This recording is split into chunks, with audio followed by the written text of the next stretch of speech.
नमस्कार दोस्तों, welcome to market. क्या लगता है आज के इस वीडियो में हम डिस्कस करेंगे निफ्टी और बैंक निफ्टी का ईओडी सेटअप क्या है और साथ ही साथ डिस्कस करेंगे इंट्राडे में का लेवल क्या होना चाहिए, यानी किस लेवल के ऊपर बुलिश और किस लेवल के नीचे बेरिश होना चाहिए। उसके साथ साथ ब्रेथ और ऑल एसेट क्लास के आरएस चार्ट भी देखेंगे और कुछ स्टॉक भी देखेंगे जिसका चार्ट सेटअप इंटरेस्टिंग है।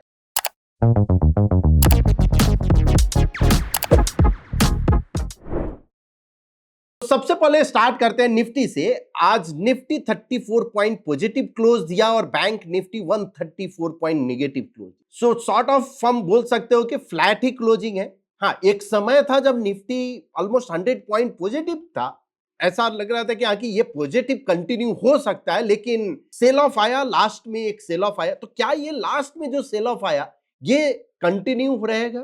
क्या ये ट्रेंड कंटिन्यू रहेगा?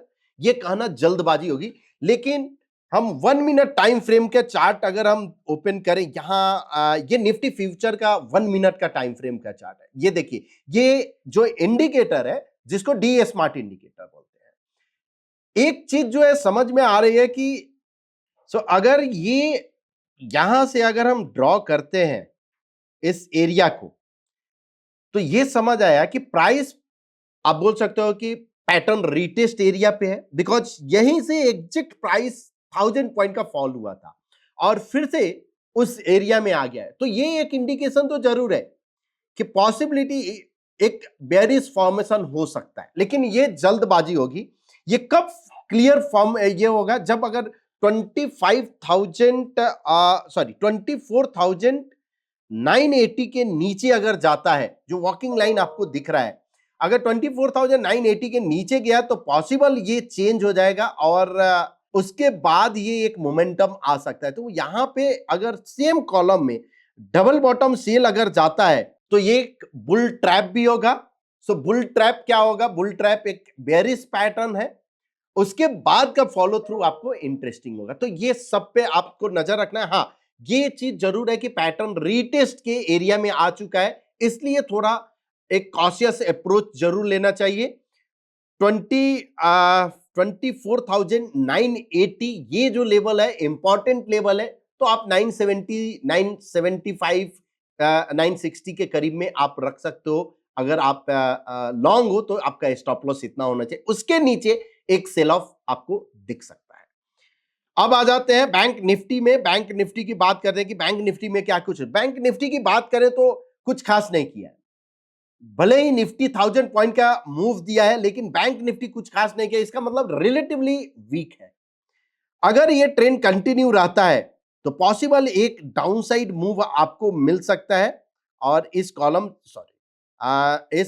से भी आप प्लॉट कर सकते हो। ये कॉलम ऑफ एस्टैब्लिश काउंट है, अभी तक एक्टिवेट नहीं हुआ है। एक्टिवेट कब होगा? अगर 51,045 के नीचे जाता है तो। बट जब तक डी स्मार्ट का 50,780 के नीचे अगर जाता है तो आपका क्लियर ट्रेंड होगा, अदरवाइज ये साइडवेज मूव ही है। अब आ जाते हैं निफ्टी का 1 मिनट टाइम फ्रेम पे क्या कुछ है चेंजेस या नहीं।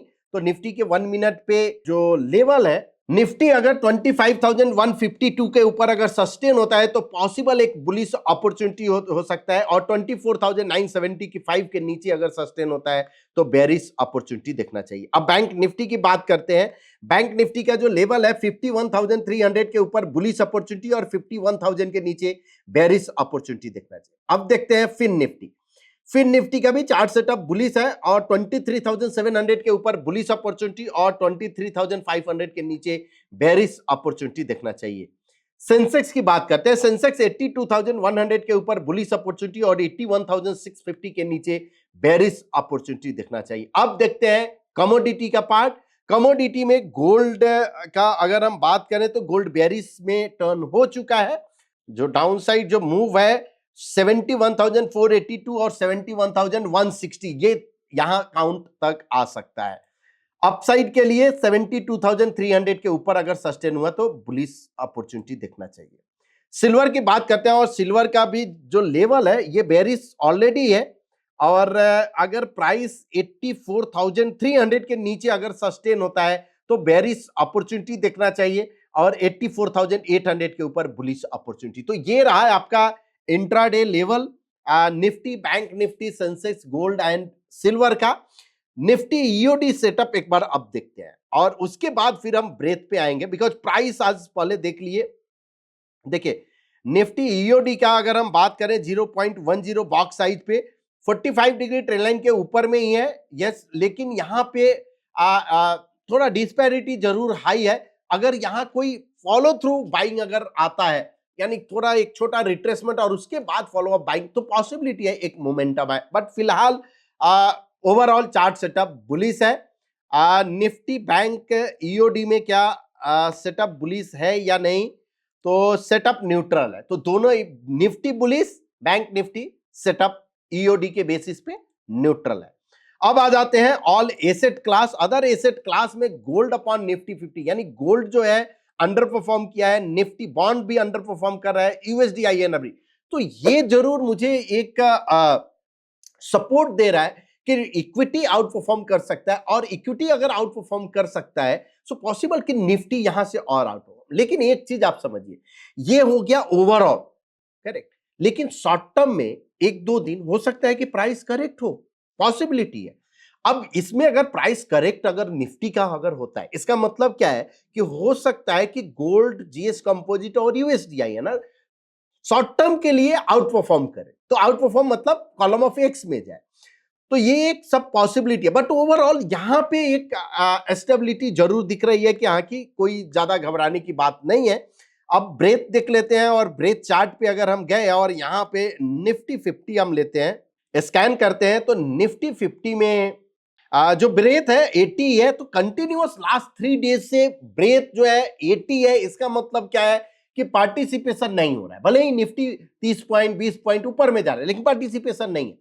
तो अगर बेरिश क्रॉसओवर होता है और डी स्मार्ट लाइन के नीचे में अगर आता है, तो ये अपॉर्चुनिटी रहेगा। बिकॉज दो चीज आपका समझिए, बेरिश क्रॉसओवर, उसके बाद आपका पैटर्न रीटेस्ट एरिया, दोनों ही मैच हो जाता है, और डी स्मार्ट लाइन के नीचे, तो तीनों हो गया। अब ज्यादा कंफर्मेशन की जरूरत नहीं है, तीनों अगर मैच अगर हो जाता है, फिर आपके लिए अपॉर्चुनिटी है, जब सेल साइड आप देख सकते हो। ऐसा नहीं 80 आया तो हम सेल करेंगे, वेट करेंगे, जल्दबाजी नहीं है।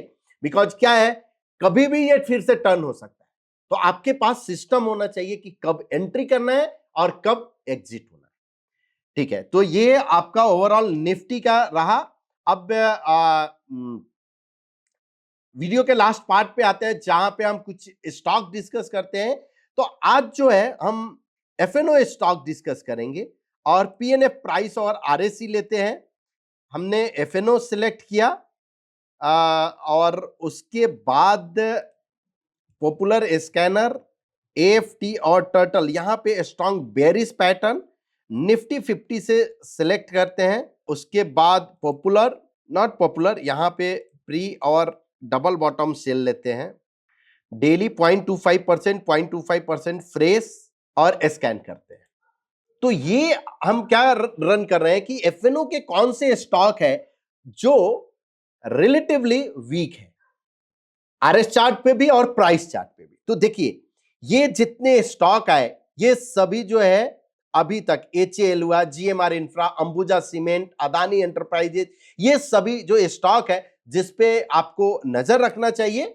और अभी भी ये स्कैन हो रहा है, तो एक एक तब तक हम चार्ट देखेंगे। देखिए यहाँ पे जो फॉर्मेशन हुआ है, ये क्या हुआ है, एक जो फॉर्मेशन जो मुझे जो दिख रहा है, एक सॉर्ट ऑफ ट्रायंगल फेलियर है, उसके बाद ट्रैप भी है इन डाउन ट्रेंड, उसके बाद ये अगर आप देखिए ये short of resistance support breakout भी है। तो इस पे आपको अदानी एंटरप्राइज से नजर रखना चाहिए। इस प्रकार ये कंप्लीट हो गया, यहां से हम शॉर्ट करते हैं। तो page industry, GMR infra, Ambuja cement, Adani और एचएएल, ये चार जो स्टॉक, जो 5 स्टॉक जो दिख रहे हैं, ये वीक है, जहां पे आपको नजर रखना चाहिए। लेकिन प्राइस पैटर्न अगर क्वालिफाई होता है तभी।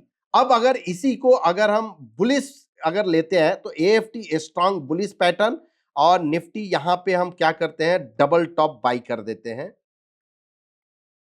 डबल टॉप बाई और स्कैन। तो ये एफएनओ फिर से समझ में आ गया कि कौन सा स्टॉक जो कि स्ट्रांग है, कौन सा वीक है। तो ये 4 स्टॉक, 5 स्टॉक जो हमने बात किया वो वीक दिख रहे हैं। अब स्ट्रांग में देख लेते हैं कि स्ट्रांग में कौन कौन से स्टॉक है जहां पे नजर रखना चाहिए। तो इस तरह से आपका ये कॉम्बिनेशन हो जाता है कि अगर मार्केट में कौन सा स्टॉक जिसको आपको अभी अभी देखिए क्या आया, एक कोफोर्ज आया मतलब आईटी का, अनदर ग्रेनुअल्स मतलब फार्मा हुआ, आईएक्स पावर। तो ये तीन स्टॉक है। अब ये तीनों सेक्टर की अगर बात करें ना तो तीनों सेक्टर आउट परफॉर्म कर रहा है। अगर मार्केट यहां से फॉल हुआ तो तीनों सेक्टर में भी आउट परफॉर्म करेंगे। तो आपके लिए जो होना चाहिए ट्रेंड विप्रो, देखिए विप्रो कोफोर्ज ये जो आया आपका आईटी फार्मा और पावर और एक रिटेल, ट्रेंड ऑब्वियसली ट्रेंड काफी बुलिश ही है। तो ये सभी स्टॉक पे आपको बुलिश की तरफ ध्यान देना चाहिए और बेरिश जो हमने बात किया उस पे। तो कोफोर्ज है, विप्रो है, ट्रेंड है, ग्रेनुअल्स है और आईए। सो इसलिए फार्मा और आईटी बुलिश जो दिख रहा है पॉसिबल कि यहाँ पे, और इवन पावर भी सेक्टर और अदानी अंबुजा सीमेंट उसके बाद जो जो चार पांच जो स्टॉक थे ये सभी बेरिश, जिस पे आपको नजर रखना चाहिए। सो होप आपको ये वीडियो पसंद आया होगा। अगर पसंद आए तो प्लीज अपने दोस्तों के बीच शेयर कीजिए, बिकॉज जितना आप शेयर करेंगे, जितना स्प्रेड करेंगे वीडियो को, उतना लोगों को बेनिफिट होगा। बिकॉज अगर आपको लग रहा है कि आखिर मुझे भी बेनिफिट हो रहा है तो प्लीज अपने दोस्तों के बीच शेयर कीजिए, लाइक जरूर कीजिए और हाँ, कमेंट ऐसे ही करते रहिए। Thank you so much.